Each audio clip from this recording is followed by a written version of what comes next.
ಸ್ಥಿರವಾಗಿ ಕರಾಂಚಲಿ ಭಕ್ತನಾಗಿ ಯಾರನ್ನೆಲ್ಲ ಮಾಡುತ್ತಾ ಈ ಸಭೆಯೊಳಗೆ ಬಂದು ವಿಚಾರಿಸುವ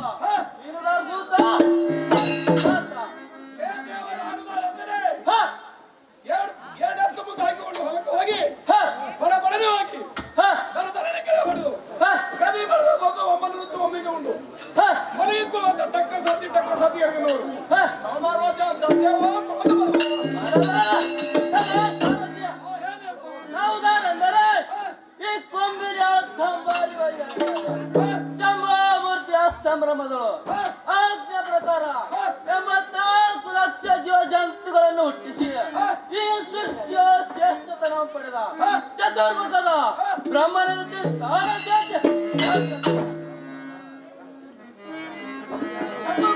ಬ್ರಹ್ಮನಾದ ಬಹಳ ಸಂತೋಷವಾಯಿತು. ನೆರೆದಿರುವ ಸಭಾಮಂದಿರಕ್ಕೆ ಬಂದ ಕಾರಣವೇನು ದೇವ ಮಹಾನುಭಾವ? ಹೇ ದೇವ, ನಮ್ಮ ದೇವ ಮಂದಿರವನ್ನು ಬಿಟ್ಟು ನೆರೆದಿರುವ ಸಭಾ ಮಂದಿರಕ್ಕೆ ಬಂದ ಕಾರಣವೆಂದರೆ ಅದಕ್ಕೆ ಗಂತಿದ್ರಿ ಪಟ್ಟಿಸಿದ ಜೀವ ಜಂತುಗಳನ್ನು ಕಂಡು ಸಂತೋಷ ಪಡುವುದಕ್ಕೆ ಮರಣವಾದ ಸಾರಥ್ಯ ಮಂದಿರ ಬೇಸಾದ್ರಿ ಇಲ್ಲ ಮಾತು ಮಾಡ್ರಿ.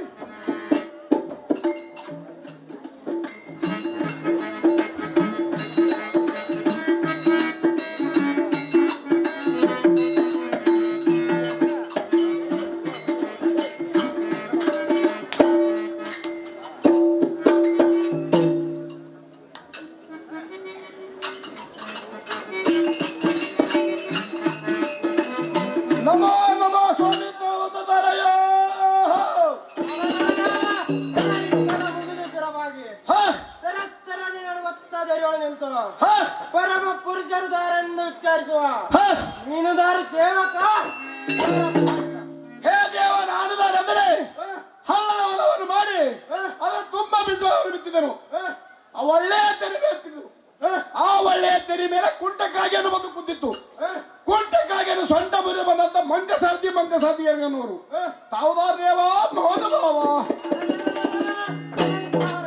ಹೇ ದೇವ, ಯಾವುದಾರೆಂದರೆ ಅದಕ್ಕೆ ಕಟ್ಟಿದ್ರಿ ಶರದಿಯೋಳು ಶೇಷನ ಮೇಲೆ ಹಾಸ್ಯ ಮಾಡಿ ಮಲಗಿದಂತ ಮೂರ್ತಿಯನ್ನು ಸಕಲ ಜೀವಿಗಳನ್ನು ರಕ್ಷಿಸಿ ಭಕ್ತ ಉದ್ಧಾರ ನೆಂಚಿ ವೈಕುಂಠದಲ್ಲಿ ಮೆರೆಯುವ ವಿಷ್ಣು ಮೂರ್ತಿಯನ್ನು ತಿಳಿ ಸಾರಥಿ. ವೈಕುಂಠದೊಳ ಮೆರೆಯುವ ವಿಷ್ಣು ಮೂರ್ತಿಯನ್ನು ಬಾಳವಾಯ್ತಾ ಇದ್ದು ಕುಂತ ಮಂದಿಗೆಲ್ಲ ಬಹಳ ಸಂತೋಷವಾಯ್ತು. ತಮ್ಮ ದೇವ ಮಂದಿರವನ್ನು ಬಿಟ್ಟು ನೆರೆದಿರುವ ಸಭಾ ಮಂದಿರಕ್ಕೆ ಬಂದ ಕಾರಣವೇನು ದೇವ ಮಹಾನುಭಾವ? ಹೇ ದೇವ, ನಮ್ಮ ದೇವ ಮಂದಿರ ಬಿಟ್ಟು ನೆರೆದಿರುವ ಸಭಾ ಮಂದಿರಕ್ಕೆ ಬಂದ ಕಾರಣವೆಂದರೆ ಅದೇ ಕೇಳಗತ್ತಿದ್ರಿ ಸುರಾದಿಗಳ ಮರೆ ಕೇಳಿ ಕೇಳಿ ಸುರರಿಗೆ ಆನಂದ ಪಡಿಸಲು ನಿಮಿತ್ತಾಗಿ ಬರೋಣವಾಯ್ತು. ಸಾರಥಿ ಅಲ್ಲಿ ಬಂದ್ರ ಬೇಸಾದ್ರಿ ಇಲ್ಲ ಮಾತು ಮಾಡ್ರಿ.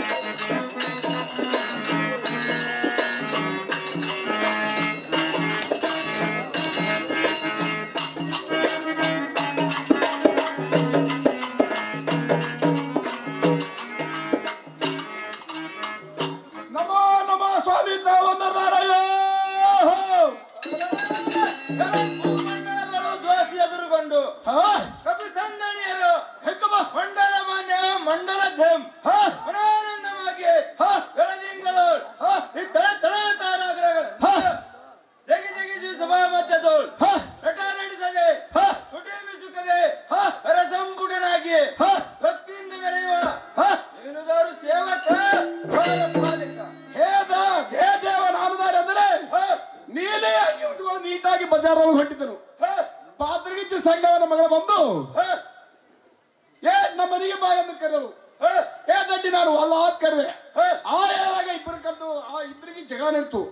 ಅವಾಗ ಈ ನಂದಾರ ಬೈಬಸರು ಬಂದು ಬಂದರು. ಕೊಯ್ಯಲ್ಲ ನಿಮ್ಮ ಮನೆ ಹೋಗಂತ ವಾಕಿಗೆ ಓಡಿಸಿ ಬಂದು ಹೋಗಂತ ನಿಮ್ಮಂತ ದೇವರು ಮಾತನಾಡಿಸುವ ಚತುರ ಸಾರಥಿ ಎರಗನವರು ತಾವುದಾರ ದೇವ ಅನುಭವ. ಹೇ ದೇವ ಅಂದರೆ ಅದೇ ಕೆಳಗೆದ್ದಿದ್ರಿ ಶ್ರೀಮಂತ ಕೋಟೆ ವಿಸ್ತೀರ್ಣ ಪ್ರಭಾ ಪುಂಜ ಸಮವಾಸ ವೈಕುಂಠ ಎಂಬ ಸುರಲೋಕದ ನಿಗಮ ಸಹಿತಿ ವಿಭಾವಿಶ್ರಮಿಸುವ ವಿಡಂಬ ಕಟ್ಟ ಸದ್ಯ ಸುರಾದಿಗಳ ಮೊರೆ ಕೇಳಿ ಹಿಂದಕಿಂದ್ರನಿಂದದೋಳು ವಿಕೃತ ಬಾಂ ಗೈದು ಪರವಂ ಪಡೆದ ಕ್ಷೇತ್ರಕ ಸ್ಮರ ದೈತ್ಯದಾನವರನ್ನು ಮರ್ಜ ತಕ್ಷಣ ಸಾರಥಿ ಹೇ ದೇವ ಬ್ರಹ್ಮ ಅಮರ ಮುನೇಂದ್ರನೊಂದಿಗೆ ಯಕ್ಷ ಗಂಧರ್ವ ಸಿದ್ಧ ಸಾಧ್ಯರು ಬಲಭಾಗದೋಳು ವಿಷ್ಣು ಬಲದೇವ ಗಂಧರ್ವರು ಎಡಭಾಗದೋಳು ಭಕ್ತ ಪಂಥಿಗಳು ಮುಂಭಾಗದೋಳು ನಂದಿ ಮೊದಲಾದವರು ಪಂಚಾಕ್ಷರಿ ಮಂತ್ರ ಜಪಿಸುತ್ತಿರುವ ಆನಂದಕ್ಕೆ ಮೆಚ್ಚಿ ಎಚ್ಚರಂ ಕೊಡುವ ಪಂಚಮುಖದ ಪರಮೇಶ್ವರಂದು ತಿಳಿಯಲ ಸಾರಥಿ ಪಂಚಮುಖದ ಪರಮೇಶ್ವರನ ಭಾವವಾಯ್ತು. ಕುಂತ ಮಂದಿಗೆ ಬಹಳ ಸಂತೋಷವಾಯ್ತು. ತಮ್ಮ ದೇವ ಮಂದಿರವನ್ನು ಬಿಟ್ಟು ನೆಲದ ಸಭಾ ಮಂದಿರಕ್ಕೆ ಬಂದ ಕಾರಣವೇನು ದೇವ ಮಾನುಭಾವ. ಹೇ ದೇವ ನಮ್ಮ ಮೇಲ ಮಂದಿರವನ್ನು ಬಿಟ್ಟು ಅದೇ ಕೆಳಗೆತ್ತಿದೆ ನೆರೆದಿರುವ ಸಭಾ ಮಂದಿರಕ್ಕೆ ಬಂದ ಕಾರಣವೆಂದರೆ ಭಕ್ತಾದಿಗಳ ಭಾರವನ್ನು ಹೊತ್ತು ಶಿಕ್ಷಿಸುವ ಹೊಣೆಗಾರಿಕೆಯು ನನ್ನದರ ಪ್ರಯುಕ್ತ ಬರೋಣವಾಯ್ತು ಸಾರಥಿ. ಮಂದಿರ ಬೇಸಾಯ್ತು ಮುಂದಿನ ಅಭಿಪ್ರಾಯವೇನ್ರಿ? ಹೇ ದೇವ ದೇವೇಂದ್ರ ಎಲ್ಲಿರುವರು ಬೇಗನೆ ಕರೆತಂದು ಭೇಟಿ ಮಾಡಿದ್ದು ದೂತ ಅದೇ ಶೀಘ್ರ ಬರಬೇಕು.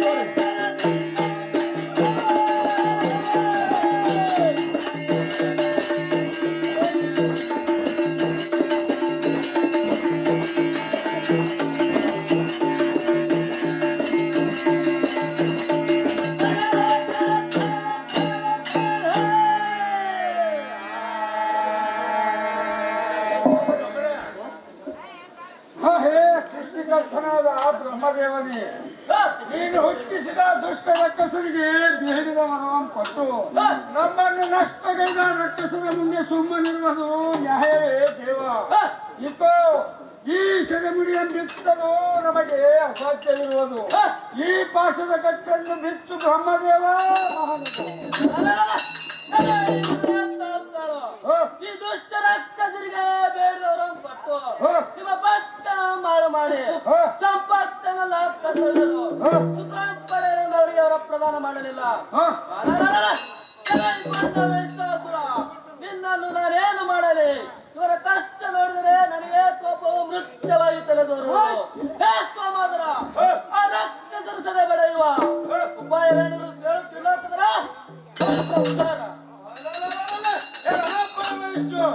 ಇವರ ಸೆರೆಕಟ್ಟುಗಳು ಮೂಲಾನದವಾಗಿ ಬಿಚ್ಚಿ ಬಿಡು. ಈ ಕಷ್ಟವರು ಹೇಗೆ ತಳ್ಳುವರು? ನಾನೇ ಸಂಬರಿಸಿ ಬರುವುದು ತೀರ. ಹೇ ಕೃಷ್ಣಧರ ಚಂದ್ರಶೇಖರ, ಶ್ರೀಹರ ಭಕ್ತರ ಉದ್ಧಾರಕ, ಆ ಭ್ರಷ್ಟ ಮಹಿಷಾಸುರನು ನನ್ನ ಪಟ್ಟಣವನ್ನು ಕಸಿದುಕೊಂಡು ನುಚ್ಚು ನೂರು ಮಾಡಿದನು. ನೀನು ಅವನನ್ನು ಕೊಂದು ನಮ್ಮನ್ನು ರಕ್ಷಿಸಬೇಕು ದೇವ ಮಹಾನುಭಾವ. ಢಗಡ ದೃಷ್ಟನಾದ ರಕ್ಕಸರಿಂದ ನಿಮಗೆ ಯಾವ ಪ್ರಕಾರದ ಬಾಧೆ ಉಂಟಾಯಿತು? ಒಳ್ಳೆಯದು ಇರಲಿ, ನೀವು ಸಮಾಧಾನವಾಗಿರಿ. ಅಕ್ಷರಾಬ್ಧಿ ವಾಸಿಯಾದ ಲಕ್ಷ್ಮೀನಾಥನೇ ಕೇಳು, ಇಂದ್ರಾದಿಗಳು ಬಂದ್ರೆ ಕೇಳು ದೇವ. ಏನು ಆಶ್ಚರ್ಯ, ನೀವು ಇಂದ್ರಾದಿಗಳು ಕೂಡಿ ಬರೋದಕ್ಕೆ ಕಾರಣವೇನು ಹೇಳಿರೆಯ? ಹೇ ಶ್ರೀಹರಿಯ ಲೋಕರಕ್ಷಕನೇ, ಶ್ರೇಷ್ಠಮರ್ದನ ದುಷ್ಟಮರ್ದನ ಲೋಕರಕ್ಷಕನೇ, ನಮ್ಮ ಅಪತ್ತುಗಳು ಯಾರ ಮುಂದೆ ಹೇಳಬೇಕು? ನಮಗಾರು ದಿಕ್ಕವಿಲ್ಲದಂತಾಯಿತು ದೇವ, ನಮ್ಮನ್ನು ಕಾಪಾಡು ದೇವ. ಇದಂತ ವಿಪರೀತ ಶಬ್ದವು ನನ್ನ ಸೂರವೈತೆ. ನಿಮ್ಮ ಕೋಪದ ಜ್ವಾಲೆಯನ್ನು ದೇಹಕ್ಕೆ ಗಾಯಮಾನವಾಗಿ ಸುಡುತ್ತಿತ್ತು. ಏನು ಮಾಡಲಿ?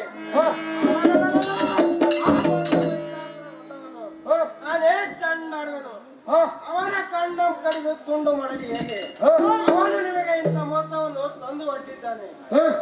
ಆಗಲಿ ಕೋಪವು ಏಕರೂಪವಾಗಿ ಆಕಾಶ ಪುರಿಯಂತೆ ಇರುವುದು.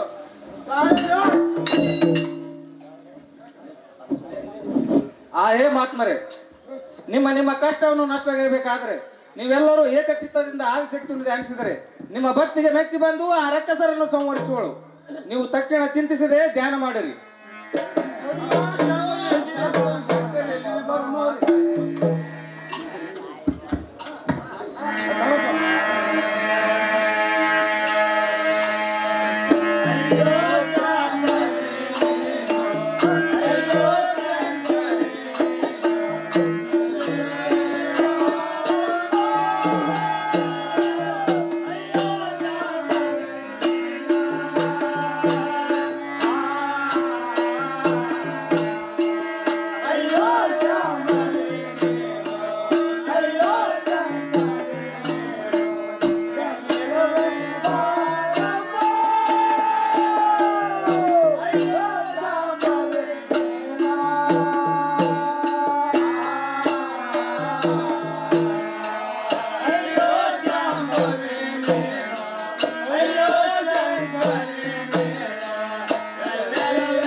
ಶಂಕರಿ ಎಲ್ಲಿರಿ ಬಾರಮ್ಮ ತಾಯಿ